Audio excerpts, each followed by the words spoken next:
وہ بات نکتے کی ہے، نبی کی عظمت کی حدیث ہو جس میں نبی کی شان کے تذکرے ہوں، صدیق اکبر کا ایمان دیکھو، ان کا نظریہ دیکھو، ان کی شان دیکھو، صحابہ کا عقیدہ دیکھو۔ جس وقت ابو جہل ابو بکر صدیق رضی اللہ تعالی عنہ کے دروازے پہ جاتا ہے، اور صدیق ایک آدمی نے دعویٰ کر دیا ہے راتوں رات مسجد اقصی تک پھر آسمانوں تک ہو کے واپس آیا ہوں، تصدیق کرو گے؟ آپ نے فرمایا بات کس نے کی ہے؟ انہوں نے کہا بات تیرے نبی نے کی ہے، بڑا دعویٰ کر دیا ہے۔ فرمایا ابو جہل میرے نبی کی عظمت کی بات ہے، چاہے راوی جاہل اور کافر کیوں نہیں ہو، کافر میرے نبی کی شان کی بات کرے صدیق تصدیق کرتا ہے۔ نعرہ تکبیر، نعرہ رسالت، نعرہ حیدری، شان صدیق اکبر، شان صدیق نے پئیے او یاری لئیے توڑنی بھئیے، او یاری لئیے توڑنی بھئیے، او جے پہلے کی تھی تصدیق جے کو ربی آکھے اے صدیق، او جے کو ربی آکھے اے صدیق، آیت قرآن دیئے او یاری لئیے توڑنی بھئیے، واشان صدیق نے پئیے۔ یار لوگ کہتے ہیں حدیث ضعیف ہے، ہم نہیں مانتے، کیوں؟ اس کا راوی ٹھیک نہیں ہے، اس کا راوی ٹھیک نہیں ہے، راوی کذاب ہے۔ اور ابو بکر صدیق نے بتا دیا اگر کافر بھی نبی کی عظمت کی کوئی بات کرتا ہے، راوی ضعیف اور کذاب کیا، اگر وہ کافر بھی ہو تو صدیق ماننے کے لیے تیار ہے۔ اور ہم کہتے ہیں کہ نہیں یہ حدیث ضعیف ہے، جس میں ہو نبی کی عظمت کا بیان۔ ہاں یاد رکھو، حدود میں، احکام میں، ایک دفعہ پھر سنو، کوئی حدود کا معاملہ ہے، کوئی احکام خداوندی کا معاملہ ہے۔ اگر کوئی حدیث ضعیف لائے گا تو ان دو باتوں میں ہم حدیث قوی کو لیں گے، کیونکہ یہ حدود اللہ کی بات ہے۔ لیکن عظمت میں تو ابو جہل کی بیان کردہ بات کو ابو بکر صدیق نے تصدیق کی، اور معراج کی تصدیق کرنے سے ابو بکر صدیق بنتے ہیں۔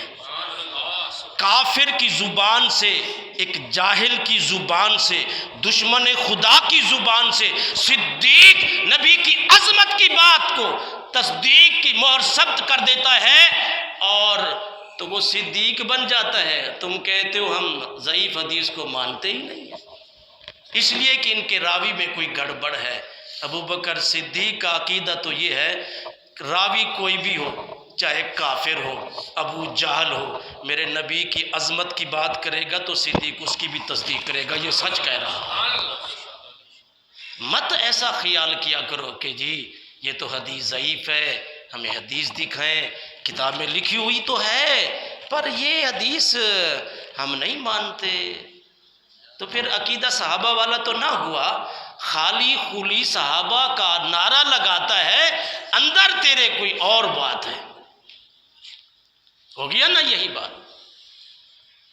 اللہ رب العزت نے فرمایا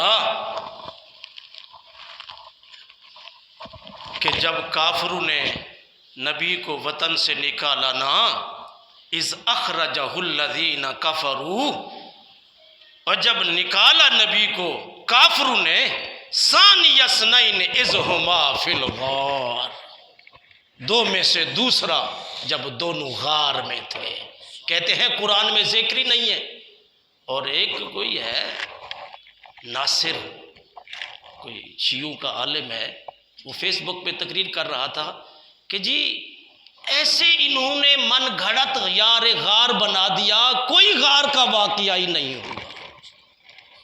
لیکن یہ قرآن کی آیت ہے، ثانی اثنین اذ ہما فی الغار، یہ قاری صاحب بیٹھے ہیں، بتائیں گے کس پارے میں؟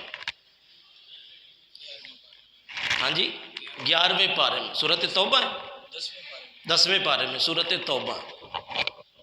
اذ یقول لصاحبہ لا تحزن ان اللہ معنا،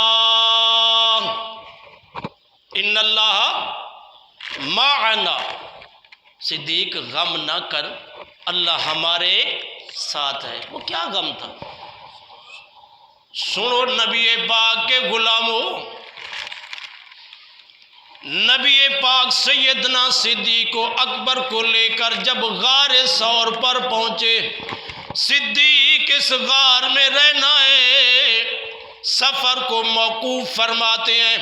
عرض کی یا رسول اللہ آپ یہاں ٹھہریے، میں خود غار میں جاتا ہوں، غار کی صفائی کرتا ہوں۔ یارو غار پر کیسے چلے؟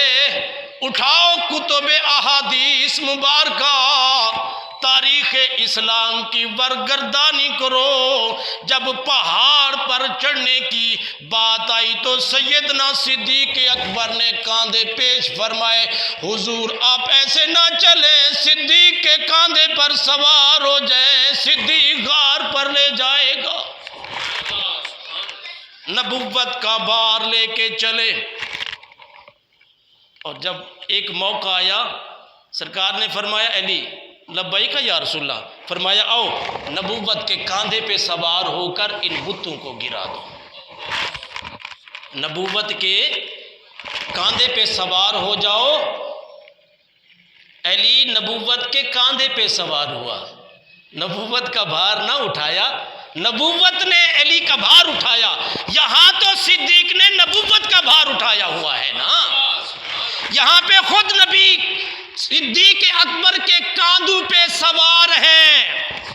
اور غار کے دہانے پہ جب سرکار نیچے تشریف لائے، کاندھے سے اترے، صدیق اکبر اجازت لے کر غار میں جاتے ہیں۔ سیدنا صدیق اکبر غار میں جاتے ہیں، غار کو دیکھتے ہیں، سوراخ ہیں، اپنی چادر کے ٹکڑے فرمائے، غار کے سوراخ بند فرماتے رہے، غار کی صفائی فرمائی۔ جس وقت تسلی ہو گئی، سوا ایک سوراخ کے باقی سارے بند ہو گئے، کپڑا ختم ہو گیا۔ آپ نے ایک پاؤں کو غار پہ رکھ دیا، دوسرا پاؤں بچھا دیا، سرکار کو آواز دی یا رسول اللہ تشریف لائیے، جگہ بن گئی۔ اللہ کے نبی غار میں اترتے ہیں، سیدنا صدیق اکبر کی ران مبارک پر آرام فرما ہوتے ہیں۔ دشمن چلتے چلتے غار کے منہ پر پہنچتے ہیں، ان کی باتیں سیدنا صدیق اکبر اور اللہ کے نبی سن رہے ہیں، آپس میں بحث و مباحثہ کرتے ہیں اور کہہ رہے ہیں، ان دونوں کے قدم غار پر آ کر رک جاتے ہیں، غار کے اندر ہوں گے۔ دوسرے کہتے ہیں نہیں نہیں، مکڑی کا جالا بتا رہا ہے، اگر دونوں ساتھی غار میں ہوتے تو جالے اپنی صحیح حالت میں نہ ہوتے۔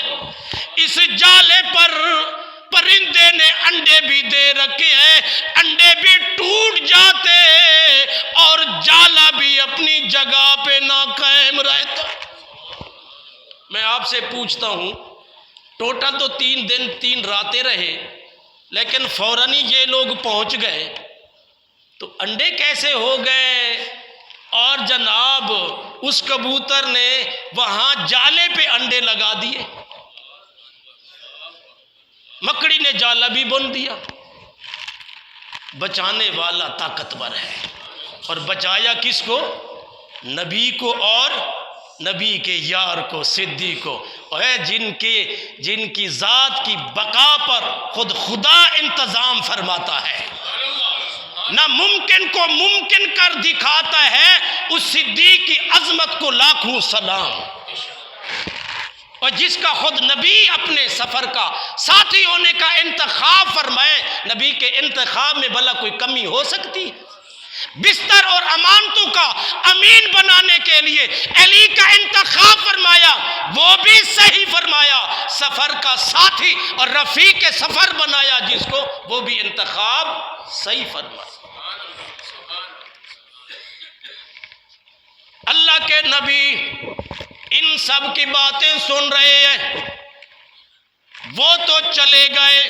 صدیق اکبر نے عرض کی یا رسول اللہ، اگر وہ نیچے جھانک لیتے ہمارے قدموں کو دیکھ لیتے، کیونکہ ہم پاؤں پھیلائے ہوئے تھے، اگر وہ نیچے دیکھتے ہمیں پا لیتے۔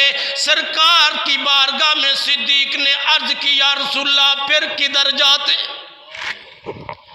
اللہ کے نبی نے فرمایا صدیق ذرا غار کی اس جانب تو دیکھ۔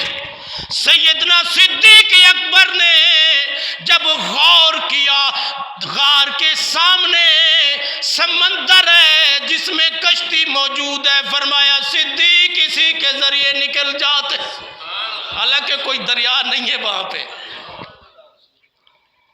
میرے پاک نبی کی دربار میں سیدنا صدیق اکبر نے عرض کی یا رسول اللہ پیاس لگی ہے، فرمایا سامنے پانی ہے تیرے لیے موجود ہے۔ سیدنا صدیق اکبر آگے بڑھتے ہیں، پانی کیا تھا؟ خوشبودار پانی تھا، شہد سے زیادہ میٹھا تھا، دودھ سے زیادہ سفید تھا۔ عرض کی یا رسول اللہ اس غار میں کیسا انتظام ہو گیا؟ فرمایا صدیق یہ جنت کا پانی ہے جو جنتی پیئیں گے، یہ جنتی نہر ہے جو یہاں رب کائنات نے جاری۔ ناممکن کو ممکن کون کر دیتا ہے؟ اللہ فرما دیتا ہے۔